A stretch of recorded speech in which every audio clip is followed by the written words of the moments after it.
네, 여러분, 저는 오늘 제가 손가락이 강해질 수 있었던 이유에 대해 알려드릴 겁니다. 과연 여러분에게도 도움이 될지.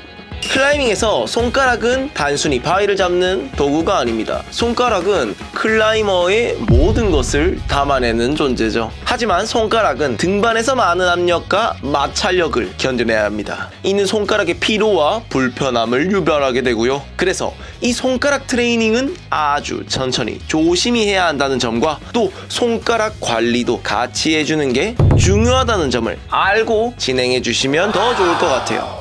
자, 그래서 오늘 제가 손가락을 강하게 만들기 위해 했던 방법은 총 3가지입니다. 첫 번째, 킬터보드. 두 번째, 비스트 메이커. 세 번째, 최근에 시작하게 된 크림프를 중량 트레이닝하는 방법입니다. 자, 첫 번째 킬터보드입니다. 솔직히 제가 이걸 먼저 시작한 이유는 바로 트레이닝의 지루함을 잘 견디지 못하기 때문이라고 할 수 있는데요. 평소 저는 볼더링 위주의 등반을 하기 때문에 그런 저에게 아주 안성맞춤이었습니다. 그렇게 킬터보드에 대해 짧게 알려드리면, 일단 킬터보드 어플을 깔고 가입을 하고 나서 거기서 운동하는 해당 지점을 찾고 들어가 설정해서 원하는 벽의 각도와 난이도를 설정한 다음 진행하시면 되는데, 일단 현재 자신의 실력을 알아야 하니까 낮은 난이도부터 순차적으로 올라가는 걸 추천합니다.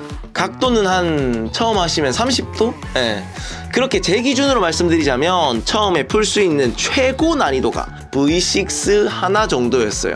전 그래서 2단계, 2단계 내려와 일주일은 V4만 붙기 시작했습니다.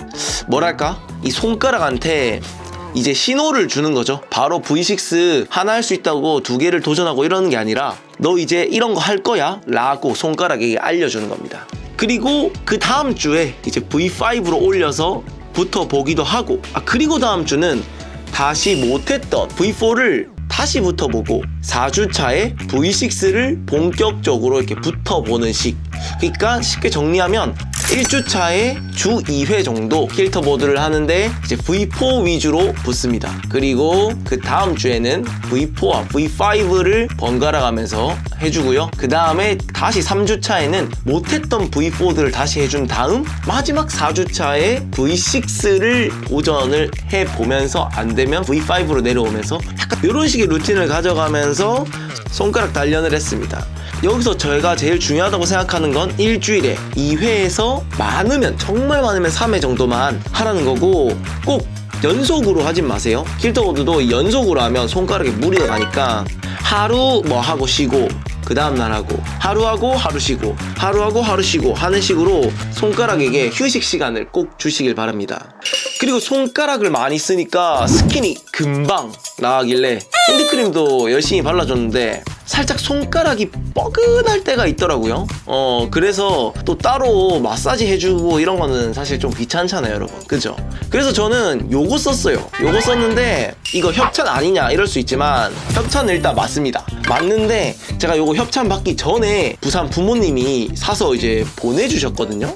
제 생각나서 샀다고 이렇게 주셔서 받아왔던 제품인데, 이 아스릭손 제품을 이미 쓰고 있었는데 여기서 협찬이 들어와가지고 깜짝 놀랐어요. 뭐지? 내가 쓰고 있는 거 아닌가? 이런 느낌? 이런 우연이?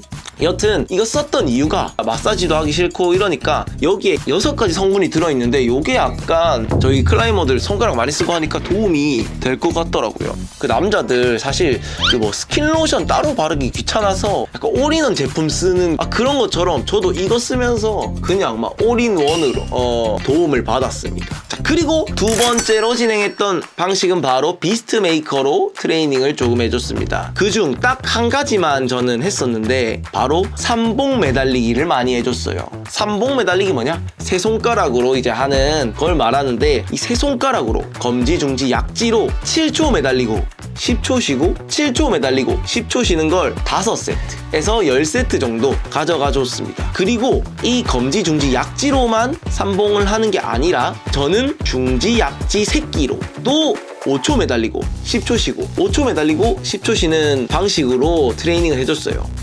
저는 하프 크림프로 진행해줬습니다. 이것도 일주일에 너무 많이 하지 마시고 클라이밍 하면서 일주일에 한 2번, 3번 정도 진행해주세요. 여러분 이거 진짜 생각보다 더 힘듭니다. 7초밖에 안 해? 뭐 이럴 수 있지만 진짜 힘들어요. 그래서 만약에 이게 된다면 점점 더 시간을 늘리거나 아니면 비스트 메이커의 더 얕은 그립을 잡고 시도해보세요. 하지만 억지로 안 되는데 무리하지 않기가 가장 중요합니다. 만약에 클리니 분들이라면 무리하게 막 손가락 트레이닝으로 손가락을 혹사하기보다는 일단은 돌을 많이 잡으시는 거 추천입니다. 그리고 마지막 세 번째, 요즘 제가 해보고 있는 건데 저희 콜라 센터장님이 이런 것도 알려주셔가지고 해보고 있습니다. 일단 이 기계로 자기의 현재 크림프 파워를 잴 수가 있는데 거기에서 7초 동안 이 땡긴 평균 파워를 기준으로 그 평균 파워의 50%의 무게로 오른손 7초 들고 또 왼손의 평균 값의 50%로 7초 들고 번갈아 가면서 5세트를 해줍니다. 그리고 5세트 후에 7분을 쉬어주고 평균값의 60%의 무게로 또 똑같이 7초 번갈아 가면서 5번씩 들어주고 그 다음에 7분 쉬고 그 다음에 70% 그리고 마지막 80%의 무게로 똑같이 5세트를 진행하면 되는데 이 80%의 무게는 총 3번 해야 됩니다. 그러니까 5세트, 5세트, 5세트 이게 총 3번 해야 되는데 중간 사이에 쉬는 시간은 똑같이 7분입니다. 그래서 요렇게 총 50%, 60%, 70%, 80%, 80%, 80% 요렇게 6번 5세트 총 30세트를 진행해 주시면 됩니다. 근데 이거는 일주일에 꼭 2번만 하세요. 그리고 볼더링 하고 나서 하지 말고 볼더링 하기 전에 하기 전에 아예 애초에 초장에 딱 이거 해야 됩니다. 그리고 여기서 중요한 건 이게 손가락 중량을 하는 트레이닝이니까 더 손 관리에 신경 쓰셔야 해요. 그럴 때 제가 쓰는 클라이머들에게 도움이 될 수 있는 아스릭손 기습 광고 잠깐 했는데 아스릭손은 여러분 단순히 우리의 손가락과 관절에 도움이 되는 것이 아닙니다. 클라이머의 꿈과 열정을 지속적으로 응원해주는 존재죠. 그리고 제가 클라이밍 컨텐츠를 계속 만들 수 있게 도움을 준 존재이기도 합니다. 여튼 작년에 회색 목표 세우면서 지금 앞서 알려드린 트레이닝을 이렇게 해봤고 그리고 지금 현재도 효과를 봤던 트레이닝을 이렇게 소개시켜 드렸는데 여러분 여기 나오는 트레이닝 중에 본인의 현재 난이도에 맞는 트레이닝을 선택해서 우리 모든 홀들을 적으로 한번 만들어 보자고요. 아시겠죠? 그리고 이 아스릭손 제품 환불 보장제라는 것도 시행하고 있으니까 여러분 아스릭손 공식 스마트 스토어를 통해서 확인해 보세요. 부담 없이 한번 이용해 보시는 거 어떨까요? 그리고 여러분 이 트레이닝이 손가락을 많이 쓰는 만큼 꼭 손 관리 같이 해주시는 거 잊지 마시고 로션도 바르고 마사지도 하기 귀찮다 하시는 분들은 저처럼 이렇게 올인원 아스릭손 제품 이번 기회에 구매해서 사용해 보시면 어떨까 싶습니다. 맛이 어때?